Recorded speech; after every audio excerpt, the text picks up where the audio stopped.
It's -7 with the wind chill. And out for a walk with the dog. And my friend who's going to run by me. I give this guy a lot of credit. As a real estate person, you get a lot of rental applications that are borderline or almost a failure. And there's ways to deal with them. Stick around. I've got some tips and tricks for you to how to deal with that as well.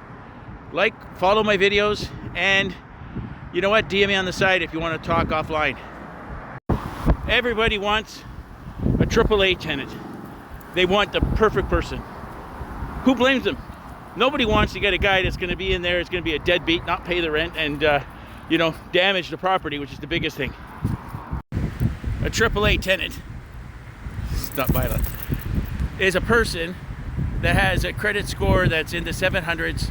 They've got a solid job that equates out to a year's rent times 3, which is a general accounting practice that people try to look at to see if they're going to be able to afford the property, because nobody wants anybody to be short and scrimping and saving to have something to eat, as well as pay their utilities, which is another important factor. You have to find out exactly what it is they're capable of doing. And you know what? If their credit score is like borderline in the 670, 690 range, which is still good, but everybody wants perfection. So what do you do if their credit score is low? Well, listen, you know what? It's your target area. It's like this. What's your target audience? So you got to figure on, what do I do? So guess what? There's a lot of new buildings in Toronto and Oakville and Mississauga. Guess what? Vacancy is high. Saturation level is excellent. So guess what? Prime picking, the deadliest catch. You can go out there and get something for somebody who's having problems getting into a place. So now this is where you become a good hunter or a good fisherman. You think to yourself, well, let's see, what property has been on the market the longest?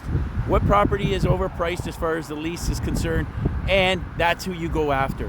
You take that application and you apply for that specific property that's been on the market for a long time as well. There's 50 or 60 other properties available in the building. Guess what? You'll be successful because the people that are trying to rent those places are desperate to pay their mortgages. They're in a bad situation. And you know what? Your guy's a good guy. So sometimes they're over picking or being selective about the person that they're trying to get in there. And your person's reliable. They've been working at the same place for 4 years straight. They've got a pretty decent job. But because they got a few points below the perfection mark, listen, don't hold that against them, because that's not fair. I'll tell you what, there's a lot of good people out there struggling. There's a lot of people struggling out there. Not just the landlords, the tenants too. And you know what? You can make a perfect match for everybody, and everybody can be happy. Bills can get paid, people can live, and you know what? You've created a good situation for everybody. I'm Brian, your realtor mentor. Follow me, like my videos. I have more tips and tricks about this type of process. Reach out to me on the side and DM me. I'll get back to you.